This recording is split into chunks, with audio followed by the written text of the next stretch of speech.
Israel Bharat पक्के दोस्त हैं। ये दुनिया को पता है, ये पाकिस्तान को पता है, ये भारत के दुश्मनों को पता है।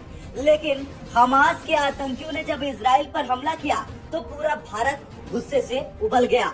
सोशल मीडिया पर लगातार इजराइल के लिए दुआएं मांगी जा रही और तो और अब भारत का बड़ा बयान भी सामने आ गया, जो भारतीय इजराइल में फंसे हुए हैं उनको लेकर। और बताया गया कि पीएम कार्यालय खुद एक एक भारतीय के संपर्क में है जो इजराइल में फंसे हुए हैं।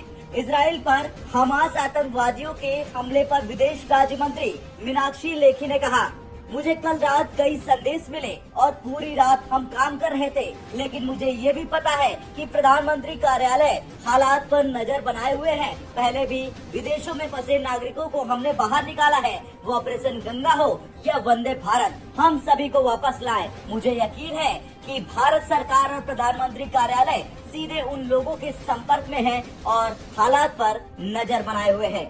यानी ये बयान सीधा सीधा ये बता रहा कि एक एक भारतीय पूरी तरह से सुरक्षित है और सरकार इन्हें लेकर पूरी तरह से सजग है। और इससे पहले की बात करें, भारत के प्रधानमंत्री नरेंद्र मोदी ने अपने सोशल मीडिया अकाउंट एक्स यानी जो पहले ट्विटर था उस पर लिखा, इजराइल में आतंकवादी हमलों की खबर से गहरा झटका लगा। हमारी संवेदनाएं और प्रार्थनाएं निर्दोष पीड़ितों और उनके परिवारों के साथ है। हम इस कठिन समय में इजराइल के साथ एकजुटता से खड़े हैं।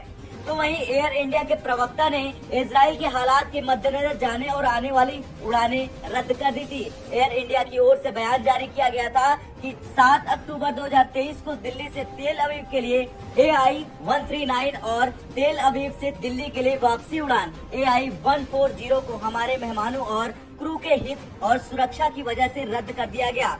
यात्रियों को उनकी आवश्यकता के अनुसार हर संभव सहायता दी जाएगी। बता दें कि भारतीय दूतावास की वेबसाइट पर दिए गए विवरण के अनुसार इजराइल में लगभग 18,000 भारतीय नागरिक हैं, जिनमें मुख्य रूप से इजरायली बुजुर्गों, हीरा व्यापारियों, IT पेशेवरों और छात्रों द्वारा नियुक्त देखभाल करता शामिल है।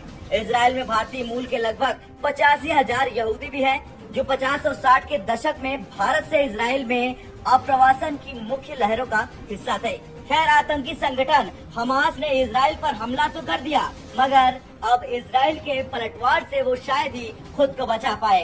इजराइल के प्रधानमंत्री ने सीधे चुनौती दी है कि गाजा के लोग वहां से चुपचाप सीधे निकल जाएं और हमास के आतंकी जहां जहां छिपे हैं उन जगहों को खंडहर बना दिया जाएगा। अमेरिका और भारत भी इजराइल के साथ खड़े हो गए। अब जल्द ही इन आतंकियों का हिसाब इजराइल कर देगा।